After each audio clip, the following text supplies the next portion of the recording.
Morning everybody, welcome back to Sandy Bottom Homestead, and today is a good day. It's always a good day, right? Anytime you're vertical. I did a video recently about plants, how cold they can get when you transplant them, and I started to do video, or in that video I started to talk about the direct sowing portion of it, and I decided that I'd like to just kind of separate it so it'd be easier for you guys to find and use and be shorter videos. If you like me doing stuff like that, let me know. But this is gonna be about how cold can they be when you direct sow them. So there's certain crops that we direct sow and that we only direct sow, and we're gonna talk about those today. So what I'll do is I'll go directly into that portion of the video that I already filmed and then change my mind, but that's gonna be to start us off, and then I'll get into the other ones that I'm growing in my garden and the ones that I'm planning to put into my garden. Bring you over here to these micro snow peas that we have just germinating, and this is a very, very important that we talk about these, and you can see how small it is. Germinated, and it was 30 degrees at night. I went out that morning, there was nothing in there, came back the next day, it was 30 degrees at night, and the next morning they had germinated. So they're called snow peas for a reason. That being said, if you're direct sowing them in the ground, and the key with the peas generally is when the soil is workable, you can sow them. And that is true, but I like to wait just a little bit longer so it's warmer because I get faster germination. But once they start, because you've started them outside, it's pretty much game on. So they can get really, really cold. So just when the soil's workable, and what that means is it's not frozen solid, you could actually get in and move it with your hands. I say roughly about 40 degrees you can plant them. I wait until it's a solid 40 degrees generally, and then they'll come up. I do limit the amount of harvest I can get because they've been in for a shorter amount of time, but I'm willing to take that because it's a more solid grow time. Now that's snow peas, but at the same time, when you're talking about direct sowing this time of year in February, we've got the spinach here. And so I direct sowed the spinach, and the spinach is a little bit tricky. So you can maybe hopefully see that we are just coming up. We've got some germination going on here, and this is 1 to 2 day old seedlings. Now remember, last night was 32 degrees out here and the seedlings are not touched. So I'll start spinach inside, or I'll direct sow them. This time of year I'll direct sow them. In the fall I will start them inside or in shade or something like that. But spinach doesn't germinate until it gets the temperature that it wants. And I think it's something like, if it's pretty cool, I think it'll germinate all the way down to like 35 degrees or something. But once you sow them in the ground, it's the same idea. As they'll germinate when they're ready, but then they're pretty good afterwards. So I've had spinach, I mean, you can come into the greenhouse here, and we've had spinach all winter in here. And this has given us fairly good harvest for what it is. This is the first year I've grown it in here, but the temperatures have been pretty low. This bed of spinach we've had, I'd say it's been about, the coldest it got in here was 28 degrees, and it did not bat an eye. Matter of fact, it just kept producing spinach, just kept producing leaves the whole time. So I would be comfortable with my spinach somewhere, I'd say around, once it's starting to grow and it's got some true leaves on it, I would recommend probably about 28 degrees for those as well. So, you know, and you're always gonna have days, and I feel sorry if somebody's cut off by now because they're not gonna hear the full message, and that's just how it is. But you'll always have nights where it'll be like 26, 25. But then the days will get warmer and warmer and warmer. And as the day gets warmer, that is what dictates how the plant recovers. It's where you can take something that gets sick, and you know, it gets frozen, and then it'll thaw out and it'll grow better. And that's what we're doing here. So covering them will help with that, especially when they're small. Fertilizing them when it's warm to get them to come up, to get them to grow. That's a lot of the reason why we fertilize this time of year, is to push that growth so that if it does get damaged, it can recover from it. And now, in an effort to keep the video short, the potatoes this is the last video I did where I talked about what I plan to do and how cold they can get. So you guys can go watch that. I don't really want to make this video too long. Hey, what's the first seed that you direct sow in your garden every year? And if you only do it in the summer, like beans and stuff like that, let us know what you think you might try this year to go a little bit earlier in the season. Well, carrots are a tricky one, and I'm gonna say this since we're starting into the newer film part. I'm gonna go over what we're growing now, and then I'm gonna sit down and kind of tell you about my weather and what we expect from it, and then hopefully you can compare that to what you're doing and what you expect.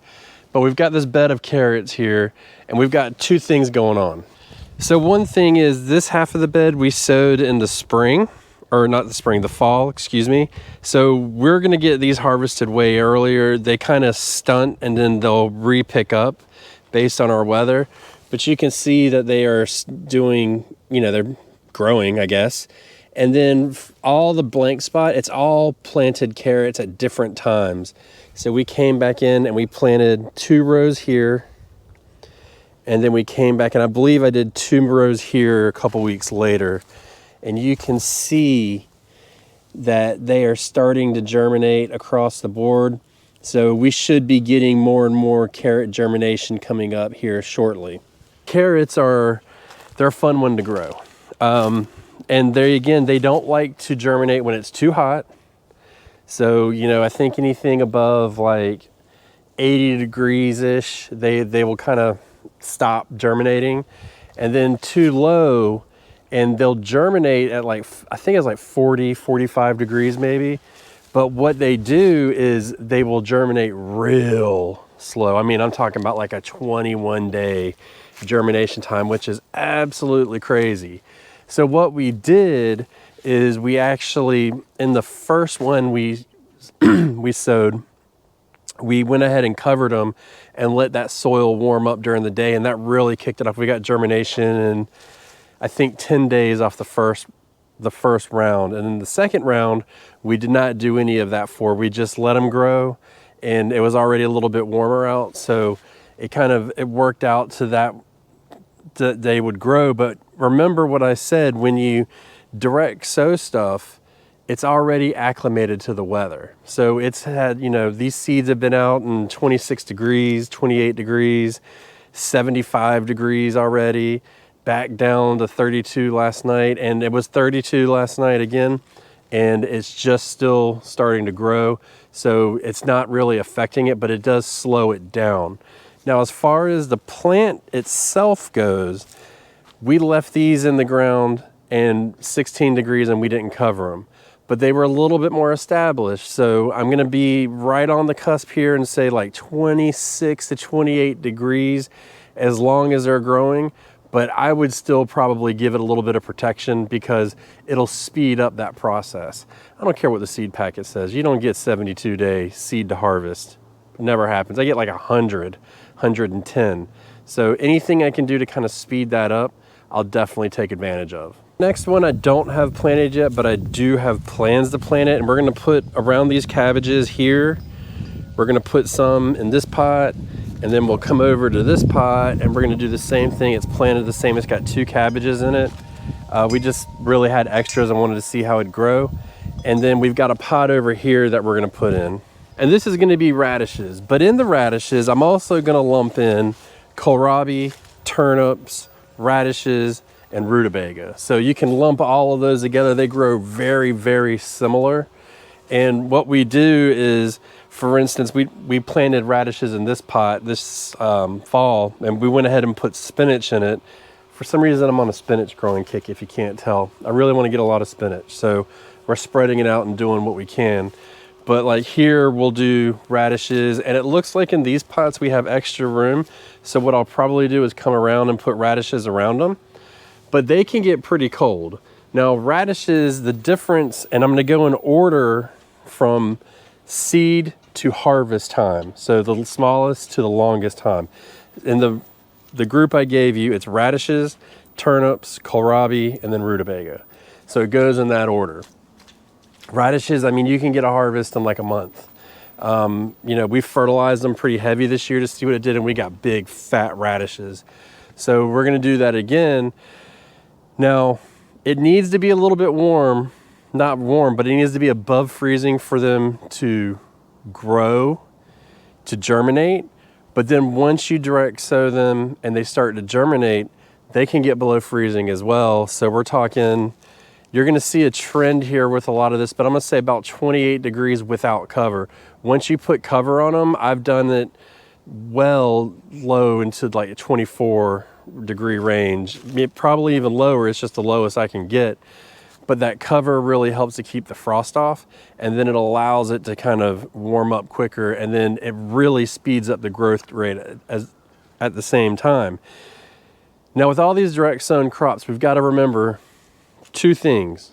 And the biggest thing is when we direct sow them in the fall is different than when we direct sow them in the spring, because we're getting more sun. You know, each day we're getting more and more sun versus in the fall, each day we're getting less and less, and dramatically less at that. So that really helps up because it's getting warmer sooner and it's getting more energy fed to the plant. So we've got to take this into account. This is really, really important. Forget to say too that rutabagas can get even colder, but they take like 90 days to get to a harvest. So all of these groups of plants, I just lump them all together and they all run about the same temperature, the same tolerance for lows, but it is possible to get a little bit lower for the rutabagas. I don't have any direct sown, but I did talk about kale in the previous video, and I'll link that one at the end so you can go back if you've missed it about the transplant one. But if we're doing, you can direct sow them and get a pretty good harvest. It would be kale, mustard, and collards. They all go pretty much the same, and they can get pretty cold. But again, the same rules apply as before, where it has to be an established plant for them to really get cold. So your best bet is to plant it in a warm spell, and then as it cools off, it'll start to establish itself more and more, provide it a little bit of cover, and then you can kind of go from there. But from this point forward, as an overall trend, you should be getting warmer and warmer nights and days. Overall, you're definitely gonna have highs and lows, and that's okay. But overall, and this is when it can be really stressful because we want to get on top of our game, get these plants comfortable in the ground, and get them so that they can grow, but we're gonna be taking off cover, putting on cover, taking off cover, putting on cover.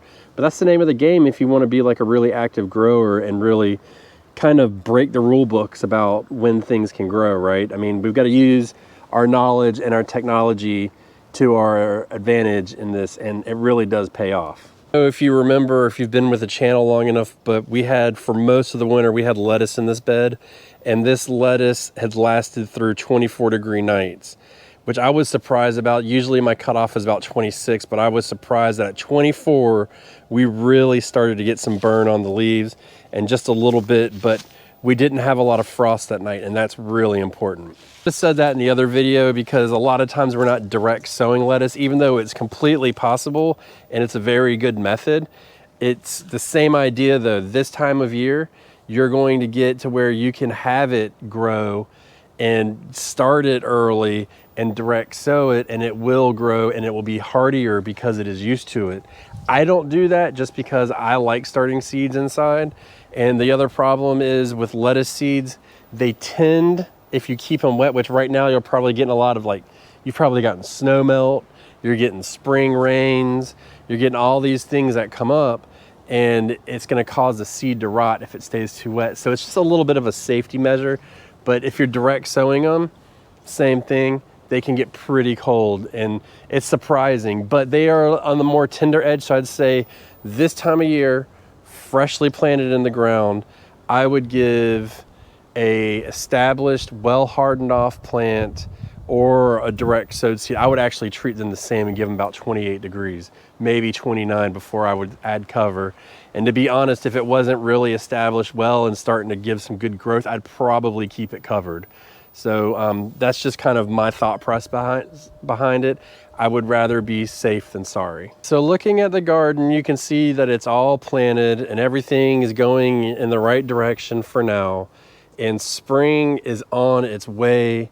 Our last frost date, everybody is marching towards it, but there's a caveat to last frost dates and the spring on the calendar. Let's get to the important one first. and that's kind of funny because both of them seem important, but last frost date's the really important date we're looking at.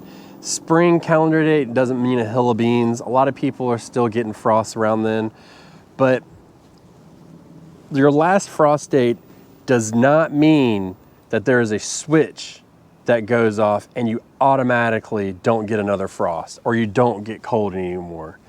That's something that's really, really important to understand. So when we look at it, and it's like I told you earlier, we have 6 to 8 weeks from right now until our last frost date.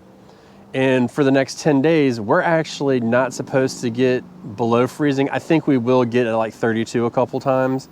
But after that, up until the next 10 days, it's supposed to be warm. So does that mean it's go time and everything's a-okay and it's time to plant? Absolutely not. Your frost date, if you dig deep, your frost date is actually a percentage of a chance in which you can get a frost to a certain degree. And what so when I do the seed starting schedules and stuff, I include direct sowing dates, and I take an average of the last frost date and all that, and that's what I provide. But it's not gospel. Just because we don't have anything for the next 10 days, it's super easy to get excited and be like, here we go, it's time. But there's a reason why I haven't planted my lettuce yet. But there's also a reason why I'm hardening off my lettuce early, because I see right now, and they are hardening off, and I left them outside last night and they got their first freeze, 32 degrees. So they look like they did just fine. So thinking about that, moving forward, if I know I'm gonna get, let's say 8 more days of solid, 50s and 60s during the day, upper 30s to mid 40s at night, that means it's got 8 days to get comfortable in the ground and get situated before the next whatever happens.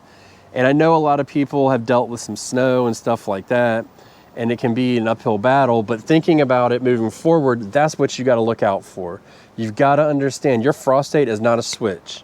It will continue, and what we're looking for now, and especially when you're planting cool weather crops, whether you're transplanting them or direct sowing them, is that as the temperatures, as we march closer and closer to your last frost date, you're getting less and less freezes and more temperate, and whatever you feel is temperate for your area, temperate temperatures at night, to be specific.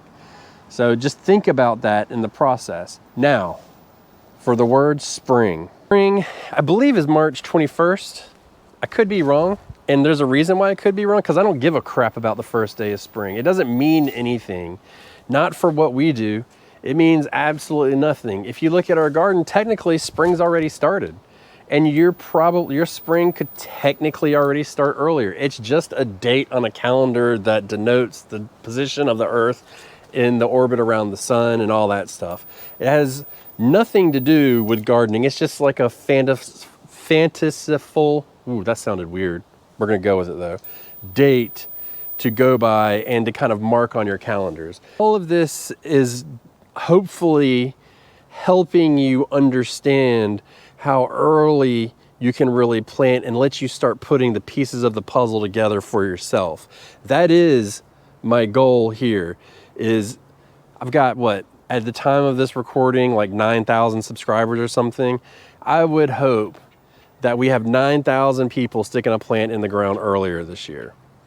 You know what I mean? And just really starting to learn the process of growing earlier and sooner, and what these plants can really tolerate, but actually what they like. So I was the person, not maybe 5 years ago or so, my garden would look like this in April.